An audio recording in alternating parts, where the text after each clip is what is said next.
అత్యంత కృప కలిగిన యేసు క్రీస్తు నామములో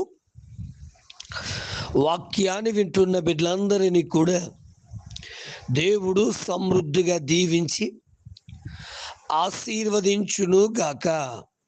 ఆమేన్. ప్రియ దేవుని బిడ్డలారా, అందరూ ఎలాగున్నారు? బాగున్నారు కదూ? ఉదయం లేచి ప్రార్థన చేసుకున్నారా? పరిశుద్ధ గ్రంథాన్ని చదివి ధ్యానం చేశారనా? ప్రియ దేవుని బిడ్డలారా, ఈ రోజుల్లో అనేక మంది వారు చెప్పుడు మాటలు విని వారి జీవితాలని నాశనం చేసుకుంటూ ఉన్నారు. కొన్ని ఉదాహరణలు మీకు తెలియజేస్తాను. మొదటి దినవృత్తాంతాల గ్రంథం 19వ అధ్యాయంలో 1, 2, 3 వచనాలు మనం చదివితే, దావీదుకి అత్యంత స్నేహితుడిగా ఉన్నటువంటి అమ్మోనీయుల రాజైన నాహాషు చనిపోయినప్పుడు అతడి కుమారుణ్ణి పలకరించడానికి హామానును పలకరించడానికి తన దగ్గరున్న జనాల్ని కొంతమందిని దావీదు గారు అక్కడికి పంపించడం జరిగింది. ఎప్పుడైతే దావీదు గారు తన ప్రజలను అక్కడికి పంపించారో, అక్కడ అమ్మోనీయుల కొంతమంది అధిపతులు కొంతమంది, అయ్యా, దావీదేదో నీ మీద ప్రేమగా వచ్చాడనుకుంటున్నావా? నీ దగ్గర ఈ రాజ్యాన్ని తీసుకుపోవడానికి వచ్చారు. నీ దగ్గర ఇంకా నీ బలమేంటో కనుక్కుని నేను ఓడించడానికి వచ్చాడు అని రకరకాలుగా అతడికి చెప్పుడు మాటలు చెప్పారు. దయచేసి ఆ రాజుగారు కూడా ఉన్నదేంటో నిజమేంటో ఏమిటి తెలియకుండా ఆ వచ్చిన వారిని అవమానపరిచి వారి వస్త్రాలను కత్తిరింపచేసి అవమానింపజేసి పంపించడం మనం చూస్తూ ఉంటాం.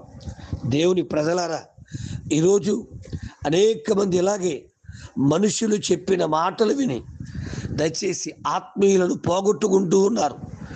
దయచేసి మరొక మాట చెప్పనా? ఆదికాండ గ్రంథం 3వ అధ్యాయంలో అవ్వమ్మ గారి దగ్గరికి సర్పము కూడా దయచేసి యుక్తి గలదై సాతాను ప్రేరేపణతో అమ్మ దగ్గరకు వచ్చి, ఇది నిజమా? దేవుడు తినొద్దన్నాడా? చచ్చిపోతానన్నాడా? అని కొత్తగా ఆమెకు బోధించి దేవుని ప్రేమకు దూరం చేసింది.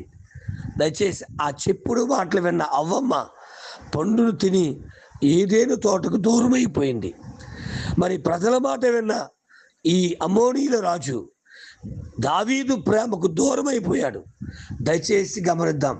ఈరోజు నీవు కూడా చెప్పుడు మాటలు విని మీ తల్లిదండ్రుల ప్రేమకు దూరం అయిపోతున్నావేమో. మరొక మాట చెప్పనండి, దయచేసి గమనించండి.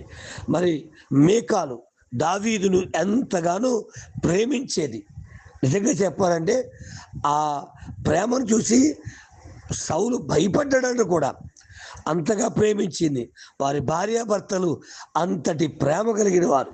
కానీ మొదటి సమూయేలు గ్రంథం 19వ అధ్యాయం 16, 17 వచ్చినా మనం చదివితే సౌలు గారు దావీదును చంపడానికి ప్రయత్నిస్తున్నప్పుడు దావీదును కాపాడింది. కాపాడినటువంటి మీకాలు తండ్రి మాట విని తన కుటుంబాన్ని పాడు చేసుకుంది. తల్లి, తమ్ముడు, చెల్లి, అన్న, అక్క, మనుషుల మాట విని కుటుంబాన్ని పాడు చేసుకున్నావా? మనుషుల మాట విని జీవితాన్ని నాశనం చేసుకున్నావా? దయచేసి ఉదయకాల సమయంలో చెప్పుడు మాటలు మీ జీవితాన్ని పాడు చేస్తాయి. అబషాలోము స్నేహితుడు అహీతోపెలు. ఈ అహీతోపెలు తను ఎప్పుడు కూడా దావీదు మీద చెడ్డ మాటలు చెబుతూ ఉండేవాడు. ఎలాగూ అంటే, దావీదు చావడరా బాబు, మీ నాన్న చచ్చిపోడు, నువ్వు ఇలాగే ఉంటే దయచేసి ఇంకెప్పుడు రోజు అవుతావు, కాబట్టి మీ నాన్న మీదకి ఎదురు తిరుగు అని చెప్పుడు మాటలు లోబడిన అబషాలోము తన ప్రాణాన్ని పోగొట్టుకున్నాడు. అర్థమవుతుందా? తమ్ముడా, చెల్లి, మీ అమ్మగారి మీద, మీ నాన్నగారి మీద ఎదురు తిరగమని ఎవరైనా నీకు నేర్పిస్తూ ఉంటే దయచేసి ఆ చెప్పుడు మాటలకు లోబడొద్దు. నీ భర్తకు దూరంగా వెళ్ళిపోమని, నీ భార్యని విడిచిపెట్టమని ఎవరైనా చెబుతూ ఉంటే ఆ చెప్పుడు మాటలకు లోబడవద్దు. నీ కుటుంబాన్ని పాడు చేసుకోవద్దు. ఏం దేవుళ్ళేరా, దేవుడు ఏం కార్యం చేశాడులే, దేవుడు అద్భుతాలు ఏం చేస్తాడులే అని చెప్పి దేవుడి మీద ఎవరైనా నెగిటివ్గా నీకు చెబుతూ ఉంటే ఆ చెప్పుడు మాటలు విని దేవుని ప్రేమకు దూరం అయిపోయి ఇబ్బంది పడవద్దు. నిజాలు దేవుని సందులో ప్రార్థించడం ద్వారా నీకు తెలుస్తాయి. ఆ విధంగా నిలబడుతూ దైవాశీర్వాదాలు పొందుకునే కృపను దేవుడు మనందరికీ అనుగ్రహించును గాక. ఆమేన్. తండ్రి, నీకు స్తోత్రాలయ్యా. యేసు నామములో నీ బిడ్డలు వారి జీవితాన్ని వాక్యంలో చూసుకుంటూ సరిచేయబడే కృప దయచే. చెప్పుడు మాటలు విని వారి జీవితాలు పాడు చేసుకోకుండా అయా నమ్మకంగా అయా ఉన్నది ఉన్నట్లుగా తెలుసుకొని అయా నీ భక్తులను అర్థం చేసుకుని వారి కుటుంబంలో వారి భర్తలను, వారి బిడ్డలను, వారి భార్యలను అర్థం చేసుకునే జ్ఞానము ప్రతి బిడ్డకు అనుగ్రహించమని, మహిమ మేలుతో నింపి సన్నిధిలో వాడుకోమని, వర్ధలింప చేయమని యేసు నామమున అడుగుచున్నాను తండ్రి. ఆమేన్. ప్రార్థన అవసరతల కొరకు నా సెల్ నంబర్ 9866958571. ప్రభు కృప మీకు తోడుగా ఉండును గాక. ఆమేన్.